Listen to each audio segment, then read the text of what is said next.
The day is June 30th of 1764, and 14-year-old shepherdess Jean Bolette is bringing her flock of sheep back from their grazing grounds on the eastern edge of the small southern French county of Gevaudan, where the following story occurs.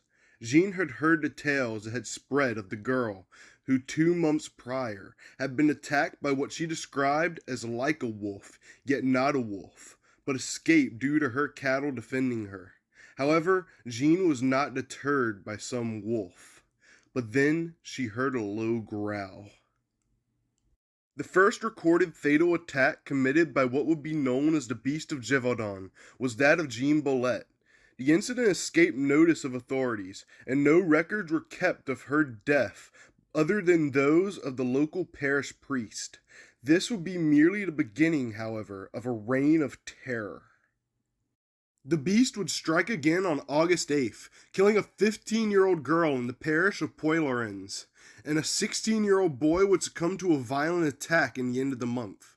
4 people were killed in September, including the beast's first adult victim, a 36-year-old woman in the parish of Arzenc.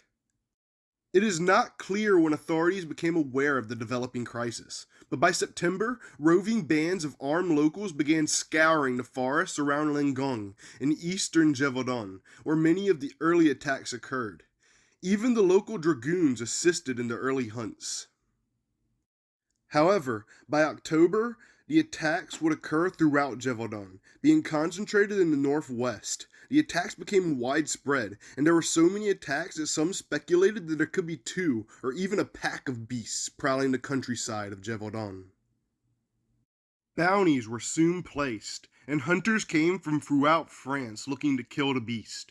On October 8th, the beast was seen at Chateau de la Baume, stalking a herdsman. Hunters followed the creature into an open field, where they shot a volley of musket fire at the animal, but after falling down, the beast escaped. Attacks persisted despite the hunts. On January 12th of 1765, 10-year-old Jacques Portefeuille and a group of 7 friends ranging from ages 8 to 12 were able to drive the beast off, gaining the attention of the king, Louis XV, who rewarded the children and gave them royally paid educations. Louis decided to dispatch royal hunters to finally kill the beast and end the terror. Louis hired 2 professional wolf hunters, Jean-Charles Marc-Antoine Valmesle de Enneval, geez, that's a mouthful, and his son, Jean-Francois, alongside sending a force of royal dragoons led by a Captain Duhamel. De Enneval and his son arrived in Gevaudan on February 16th, 1765, bringing 8 bloodhounds trained for hunting wolves.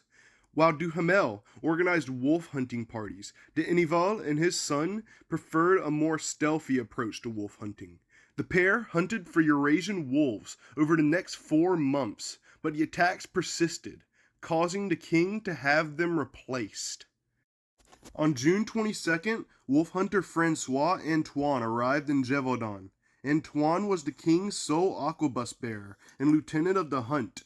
On September 20th, Antoine killed a large gray wolf that was 5 feet 7 inches long and weighed 130 pounds. The wolf was called Le Loup de Chazes after a nearby abbey.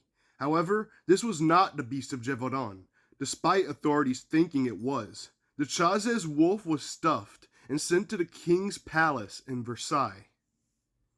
While Antoine returned to Paris and received fame and fortune, the beast was still on the prowl. On December 2nd, 2 boys aged 6 and 12 were attacked by the beast, but the oldest was able to stop the animal from dragging the youngest off. A dozen more deaths followed. The monster was not killed until June of the following year, when a local hunter named Jean Chastel shot the beast at the slope of Mount Moshe, now called Le Saunier de Evour, during a hunt organized by a local noble. The body was brought to the castle of Marquis de Epchier, where it was stuffed by a surgeon. Autopsy revealed human remains within the creature, and the animal had non-wolf-like characteristics. So this leads to the inevitable question: Just what was the Beast of Gevaudan?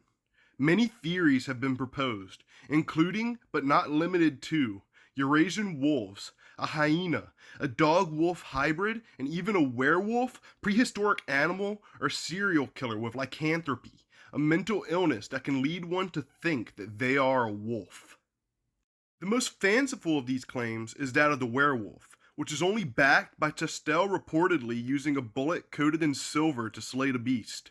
The idea of a prehistoric monster that survived is also fairly unrealistic. That leaves four options.